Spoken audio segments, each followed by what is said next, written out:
Leyes de Kirchhoff, circuito en paralelo.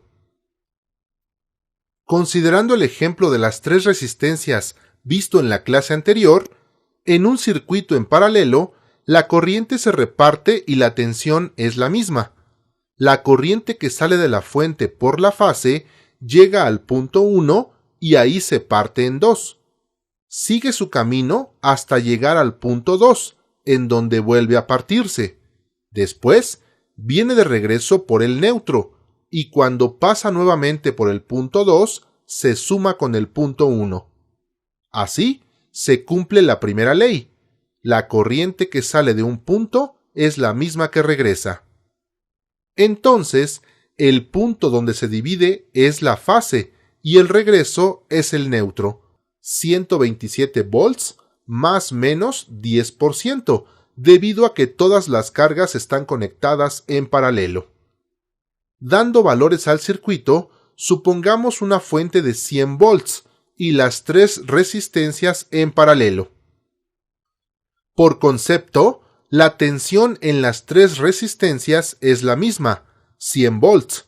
Esto debido a que en un circuito en paralelo, la tensión es la misma y esto se cumple teóricamente. Ahora debemos determinar cuánto es la corriente que sale de la fuente y cómo se va repartiendo en las tres resistencias. Para ello, debemos transformar este circuito en un equivalente que tenga una resistencia que represente a las tres. Para un circuito paralelo, se obtiene con la siguiente expresión: el inverso de la suma de los inversos. Sustituimos valores de las resistencias. Haciendo las operaciones tenemos 1 entre 0.08, da 1.25 ohms.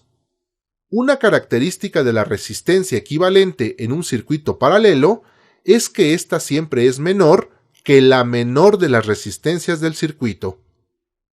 Ya con la resistencia y la tensión, entonces la corriente de la fuente será 100 volts entre 1.25 igual a 80 amperes, que se van a repartir en las tres resistencias.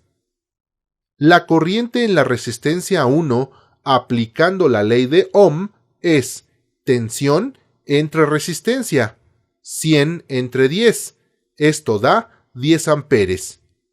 La corriente en la resistencia 2 es tensión entre resistencia, 100 entre 2, esto da 50 amperes.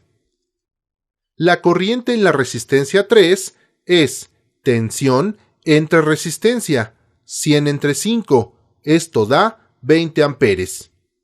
Quiere decir que por aquí circulan 10 amperes, por aquí 50 y por aquí 20, que al regresar y sumarse dan los 80 amperes que salieron de la fuente al principio, cumpliendo la primera ley. La corriente que sale de un punto es igual a la suma de las corrientes que llegan a él. Podemos observar, además, que en la resistencia de menor valor pasa mayor cantidad de corriente. Estas son las características del circuito en paralelo y cómo se da cumplimiento a la primera y segunda ley de Kirchhoff.